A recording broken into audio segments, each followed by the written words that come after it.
राज्यभरातील शेतकरी बांधवांसाठी आजचा दिवस महत्त्वाचा ठरला आहे, कारण गेल्या अनेक महिन्यापासून तुम्ही ज्या क्षणाची वाट पाहत होता तो क्षण अखेर आला आहे। आज दुपारी ठीक 1 वाजल्यापासून महाराष्ट्रातील लाखो शेतकरी बांधवांच्या बँक खात्यामध्ये पीक विम्याचे पैसे जमा व्हायला सुरुवात झाली। केंद्र सरकारने मंजूर केलेल्या तब्बल 7,200 कोटी रुपयाच्या निधीतून पीक विमा थेट शेतकऱ्यांच्या बँक खात्यावर वर्ग करण्यात आला आहे। काही शेतकऱ्यांच्या खात्यावर 25,000 रुपये जमा झाले, तर काहींच्या खात्यांवरती 50,000 रुपयापर्यंतची रक्कम जमा केली जात आहे। शेतकरी बांधवांनो, अतिवृष्टी आणि सततच्या पावसामुळे ज्या भागातील शेतकऱ्यांचं प्रचंड नुकसान झालं होतं, त्या नुकसानाची दखल घेऊन केंद्र सरकारने निधी मंजूर केला आणि राज्याचे मुख्यमंत्री देवेंद्र फडणवीस साहेब यांनी या संपूर्ण प्रक्रियेवरती लक्ष ठेवून कृषी विभागाला थेट मंत्रालयातून आदेश जारी केले आहेत। शेतकरी बांधवांनो, पीएम किसान आणि नमो शेतकरी योजनेचा डेटाबेस जो आहे त्यानुसारच पात्र शेतकऱ्यांच्या खात्यावर पैसे वितरित करण्यासाठी सरकारने नवीन यादी बनवली आहे। त्यामुळे कृषी विभागाने शेतकऱ्याच्या खात्यावर पैसे जमा करत असताना जिल्ह्यानुसार विभाग निवडले आहेत। म्हणजे ज्या जिल्ह्यांमध्ये 50 ते 70% पेक्षा जास्त नुकसान झालं होतं, तेथे 12 ते 18% शेतकऱ्यांच्या खात्यावर आज पहिल्याच टप्प्यामध्ये पैसे जमा करण्यात आले आहेत। तसेच सोयाबीन व कापूस उत्पादक शेतकऱ्यांच्या खात्यावर 20% पीक विमा राष्ट्रीयकृत बँकांद्वारे वितरित केला जात आहे, तर तूर आणि भुईमूग उत्पादकांसाठी 15% रक्कम वर्ग करण्यात आली असून शेतकऱ्यांच्या खात्यावर पैसे जमा झाल्याचा मेसेज यायला सुरुवात झाली आहे। शेतकरी बांधवांनो, ज्या शेतकऱ्यांच्या पिकांची नोंदणी सरकारच्या वेबसाईटवरती होती, त्या शेतकऱ्यांची स्वतंत्र यादी बनवण्यात आली आहे। त्यानुसार वाटप सुरू झाले। त्यामुळे शेतकरी मित्रांनो, जर तुमच्या मोबाईलवर अजूनपर्यंत बँकेचा मेसेज आला नसेल तर अजिबात घाबरून जाऊ नका, कारण कृषी विभागाने आणि विमा कंपन्यांनी पैसे खात्यात पाठवताना काही कडक नियम लागू केले आहेत, ची माहिती ही 90% शेतकऱ्यांना अजून माहितीच नाही। जर तुम्ही महाराष्ट्रातील एका विशिष्ट विभागातील जिल्ह्यामध्ये राहत असाल आणि तुमच्याकडे ही 2 महत्त्वाची कागदपत्र तयार असतील, तर आज रात्रीपर्यंत तुमच्या खात्यामध्ये विम्याचे पैसे जमा होणार आहेत। कारण आज मंत्रालयातून थेट डीबीटीचं बटन दाबल्यानंतर कृषी विभाग आणि विमा कंपन्यांनी सर्व शेतकरी बांधवांच्या अर्जांची संगणकीय पडताळणी सुरू केली। त्यामुळे काही शेतकऱ्यांच्या खात्यामध्ये 50,000 रुपये जमा झाले, तर काही शेतकऱ्यांच्या खात्यामध्ये 25,000 रुपये आले आहेत। परंतु हे पैसे जमा करत असताना 2 महत्त्वाच्या कागदपत्रांनुसार हे वितरण होत आहे। त्यामुळे शेतकरी मित्रांनो, आता पीक विम्याची रक्कम तुमच्या खात्यामध्ये वर्ग होत असताना 7,200 कोटी रुपयाच्या निधीमधून हे पैसे तुमच्या खात्यामध्ये सोडले जात आहेत। पण त्याच वेळी ज्या शेतकऱ्यांनी सोयाबीन, कापूस, तूर आणि भुईमूग या प्रमुख पिकांची नोंदणी केली होती, त्यांच्या खात्यावर आज दुपारपासून जिल्ह्यानुसार तसेच विमा कंपन्यांच्या नियमानुसार वितरण केलं जात आहे। शेतकरी मित्रांनो, हे पीक विम्याचे 50,000 रुपयापर्यंतची रक्कम तुमच्या खात्यामध्ये जमा होत असतानाच आज पार पडलेल्या शासकीय बैठकीमध्ये शेतकरी कर्जमाफीबाबत देखील विशेष बातमी समोर आली आहे। ती म्हणजेच पीक विम्याच्या मदतीसोबतच थकीत कर्ज असलेल्या शेतकऱ्यांना दिलासा देण्यासाठी सरकारने एक विशेष प्रस्ताव तयार केला आहे आणि तो देखील पुढे अगदी पुराव्यासह आपण या व्हिडिओमध्ये पाहणार आहोत। तसेच कोणते ठराविक विभाग आहेत जिथे आज रात्रीपर्यंत शेतकऱ्यांच्या खात्यावरती पैसे जमा होणार आहेत आणि 2 महत्त्वाची कागदपत्र कोणती आहेत हे देखील आपण पाहूयात। शेतकरी बांधवांनो, केंद्र सरकार आणि महाराष्ट्राच्या कृषी विभागाच्या समन्वयातून पीक विम्याच्या निधीचं थेट वितरण सुरू झालं असून आज दुपारी 1 वाजल्यापासून शेतकरी बांधवांच्या बँक खात्यामध्ये पैसे जमा होण्यास सुरुवात झाली। पण यावेळी शेतकऱ्यांच्या खात्यामध्ये पैसे जमा होत असताना अनेक शेतकऱ्यांच्या खात्यामध्ये 25,000 ते 50,000 रुपये जमा झाले, तर काही ठराविक शेतकऱ्यांच्या खात्यावरती चक्क 75,000 रुपये थेट डीबीटीद्वारे जमा झाले आहेत। आता अनेकांना प्रश्न पडला असेल की एकाच गावात राहून एका शेतकऱ्याला 50,000 आणि दुसऱ्या शेतकऱ्याला थेट 75,000 कसे मिळाले?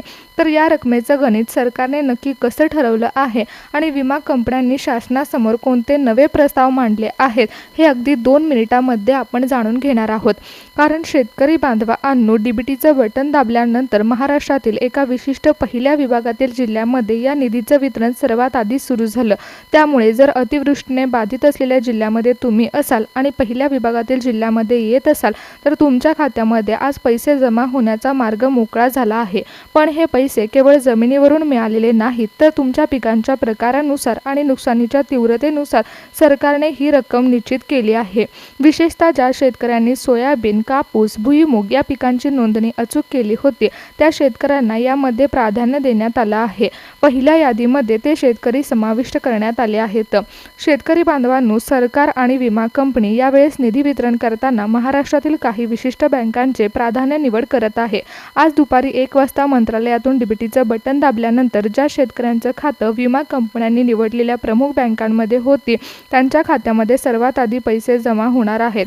त्यामुळे जर तुमचं खातं दुसऱ्या एखाद्या बँकेमध्ये असेल तर तुमच्या खात्यामध्ये पैसे नक्की कोणत्या वेळेस जमा होणार आहेत आणि विमा कंपन्यांनी बँकांसाठी नक्की कोणता नवीन नियम लागू केला आहे हे देखील समजून घ्या।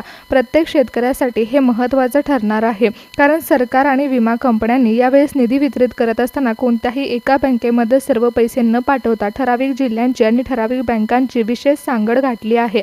म्हणजेच एका विशिष्ट जिल्ह्यातील शेतकऱ्याचे पैसे हे फक्त विमा कंपन्यांनी त्या जिल्ह्यासाठी निवडलेल्या 2 किंवा 3 प्रमुख बँकांमधून सर्वात आधी वितरित केले जात आहेत। आज दुपारी 1 वाजता मंत्रालयातून डीबीटीचं बटन दाबल्यानंतर ज्या शेतकऱ्यांचे खाते त्यांच्या जिल्ह्यासाठी विमा कंपन्यांनी निवडलेल्या विशिष्ट बँकेमध्ये होतं त्यांच्या खात्यामध्ये सर्वात आधी पैसे जमा झाले आहेत आणि या पहिल्या टप्प्यामध्ये समाविष्ट असलेल्या शेतकऱ्यांना लाभ मिळालेला आहे। पहिल्या विभागामध्ये पिकानुसार निधी वितरणाची टक्केवारी ठरवण्यात आली होती।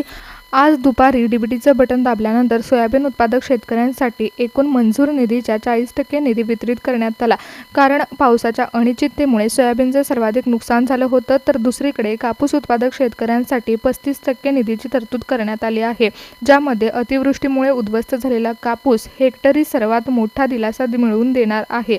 याशिवाय तूर आणि भुईमूग पिकांसाठी उरलेला 25% निधी राखून ठेवला होता। त्यासोबतच याची पाहणी करून वितरण सुरू करण्याचा निर्णय सरकारने घेतला होता। म्हणजे जर तुमच्या भागातील सोयाबीन आणि कापूसचं नुकसान हे 70%हून अधिक असेल तर तुम्हाला 50,000 ते 75,000 रुपयेपर्यंतची रकमेचा लाभ मिळू शकतो।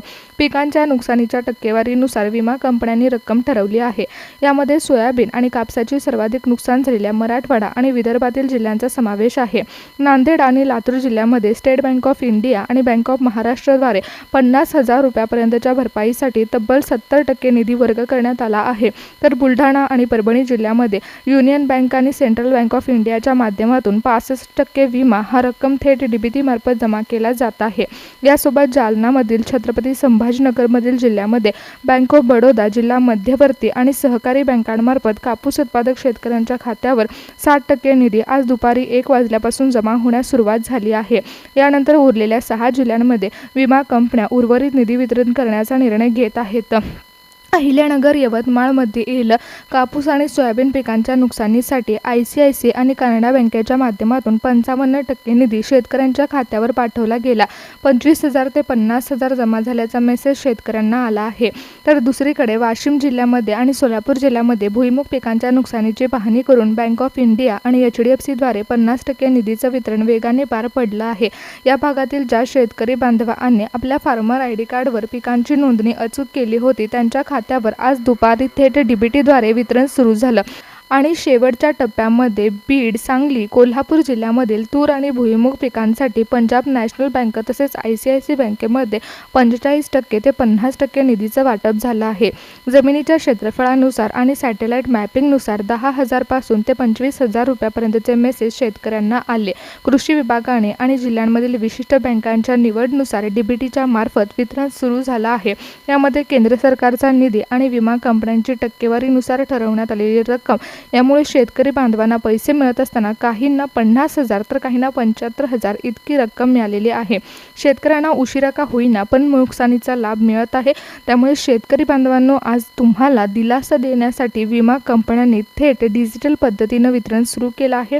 महाराष्ट्रातील शेतकऱ्यांच्या खात्यावरती विमा कंपन्यांनी पैसे जमा करत असताना शेतकऱ्यांच्या नावापुढे ग्रीन सिग्नल दिला, त्यानुसारच शेतकऱ्यांना पीक विम्याच्या रकमेचा लाभ मिळालेला आहे।